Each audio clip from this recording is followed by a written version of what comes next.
Hello there. Today we're going to be talking about Mickey's Very Merry Christmas Party and whether or not I think it's worth the extra cost. I'm Christina. I'm a traveler, a planner, and most importantly, a mom.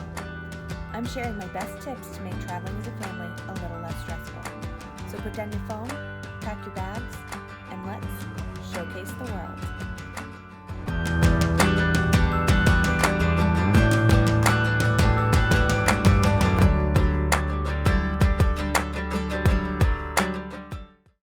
It's July, so obviously we're talking about Christmas, right?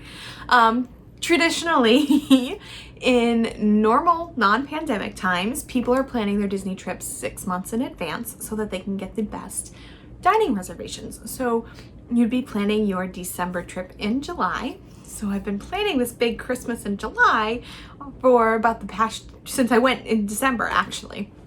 And so about 6 months I've been planning, I'm gonna put out all this Christmas content in July. Well, things have changed a little bit, but what hasn't changed is Disney's offerings for Christmas. So even though you can't book dining reservations 6 months in advance right now, you still want to be thinking about your December 2020 trip.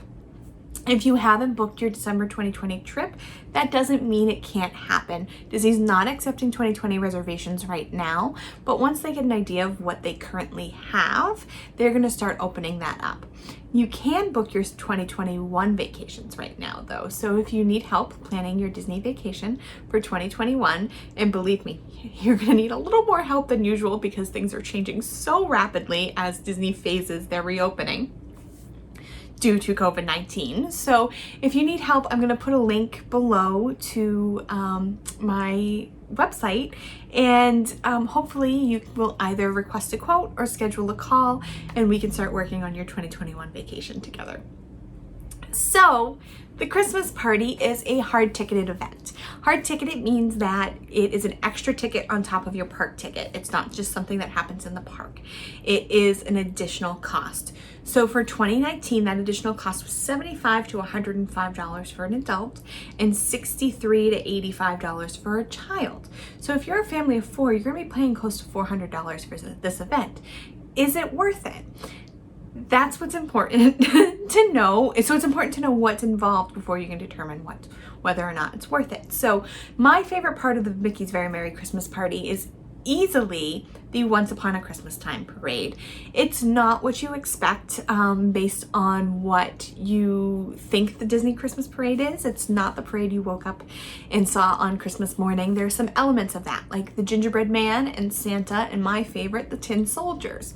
There's also some of your favorite characters. Cinderella, Anna and Elsa, Mickey and Minnie are all in this parade.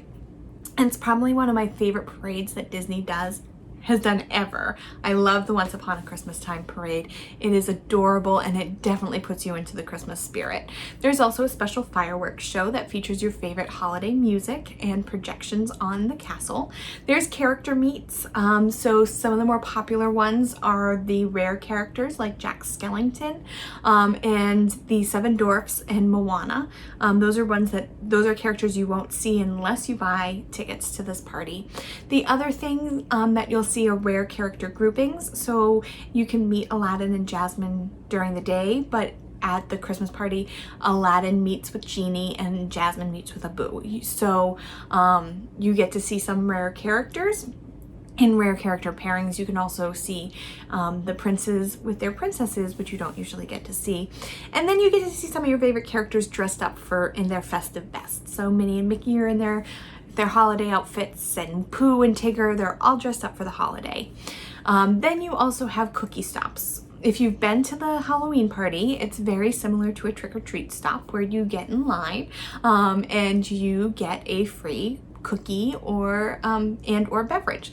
So there's different cookies based on different stations. So you can get gingerbread, you can get chocolate chip, you can get chocolate, you can get eggnog cookies, you can get sugar cookies. There's every type of cookie. There's lots of different types of beverages as well. There's apple cider, which actually it's not real apple cider, it's apple juice, but that's a point of contention that I have with the Halloween party. It's not apple cider.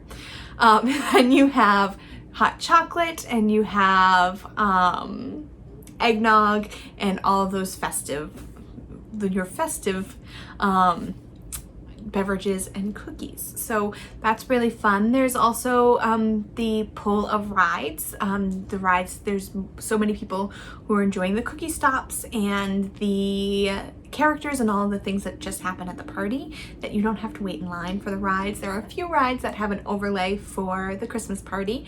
The Mad Tea Party and Space Mountain get special lighting, and Monsters Inc. Laugh 4 has some seasonal jokes. There's also the Jingle Cruise, but the Jingle Cruise is available all day long, so you don't have to attend the party to enjoy the Jingle Cruise. Then there's also special entertainment. There's dance parties. I really love the reindeer because they're the ones that are in the parade that I remember from my childhood. There's one where your kids can dance with the reindeer. And then there's all sorts of different dance parties with different characters. They have a Disney Junior Jingle Jam and a Totally Tomorrowland stage show that features characters like Buzz and Stitch.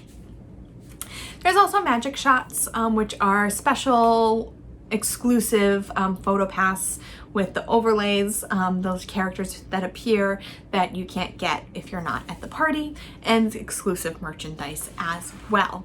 So do I think it's worth it? What my problem is with the Very Merry Christmas Party is it doesn't start until 7. It is very much aimed at young children. So the Halloween party I love for adults, and you can stay up with adults and older kids from 7 to 12. You know, it's that chance that adults can go trick-or-treating that they don't have normally or without being considered crazy, right? I didn't find the holiday party as endearing as an adult. And it was too late. I actually left my daughter in the hotel room with my husband because I couldn't let her stay up that late, and I went with my mother-in-law to the Christmas party. So it was too late for my daughter to enjoy, but I think she would have enjoyed it, and too expensive for me to want to go and bring her for an hour or two. So I hope that makes sense. If you are going as an adult to enjoy the rides as like an after hours event, then yes, I think it's worth it. But if you're going to enjoy the Christmas festivities, honestly, I would say skip the Christmas party and go Christmas week. I know that sounds crazy because they say Christmas week is the craziest all year, but if you have a good plan, Christmas week isn't that crazy. Do I think you should go Christmas week for your once in a lifetime vacation? No. If you go to Disney World often, or you plan on going at least 2 or 3 times, I think one of those times should be during Christmas week, and you can enjoy the parade and the fireworks without that additional cost. And as long as you have a good plan, you're not going to be waiting that long in lines anyway. One of my favorite things was we went Christmas week with my brothers a few years ago, and my brother was in college and wanted to know why 7 a.m. existed on the itinerary. And we went to Magic Kingdom at opening. We rode everything we wanted to ride. We walked out of our lunch reservation, and Haunted Mansion was 90-minute wait, and we had walked on it earlier that day. We looked at him and he said, "Greg, that's why 7 a.m. exists." So with a good plan, you can totally do it. Get up in the mornings, get into the parks, spend your afternoon at the hotel enjoying a nice holiday meal, and you can definitely enjoy Christmas week. I did do a video on surviving Christmas week. I will link to it here. So if you do want to visit during Christmas week. The other thing I love about it is you get to see that Once Upon a Christmas Time parade during the day. So when you go during the Christmas party, it's dark and it's hard to see a lot of the details and fun stuff. It is lit up, obviously, but it's way more enjoyable during the day. So they do it twice a day during Christmas week. So that would be my recommendation. Skip the party, go Christmas week. If it's your once in a lifetime trip, then don't go during December. I would actually recommend going for the Halloween party. I think that is 100% worth it. I did a video on that. I'll link to that video too, whether or not I think the Halloween party is worth it and what that looks like. Spoiler alert, I think the Halloween party is worth it. I don't think the Christmas party is. And food and wine and all sorts of fun stuff in the fall. So definitely think your once in a lifetime trip should be in October, and if you are going more than once, go Christmas week. go in October and go for Flower and Garden, and you have to go 4 times. You have to go in the winter so you can go to the Festival of the Arts and have really short lines everywhere else. You have to go in the spring to see Epcot at the Flower and Garden Festival. You have to go Christmas time to experience the Halloween party, and you have to go Christmas week. So you have to go to Disney World 4 times in your life. They are completely different experiences. I go 4 times a year. And I still haven't done it all. And I've gone off on a tangent. I'm no longer talking about the Christmas party, so I'm going to sign off now. Thank you so much. I know it's going to be super important to make this year's Christmas even more magical after years worth of missed celebrations. So anything I can do to help, please let me know. I hope that you remember to take a break from the busy. Need help planning your next family vacation? Visit us at showcasetheworld.com to request a quote or schedule a free vacation consultation. Want more great travel tips? You'll find those there too.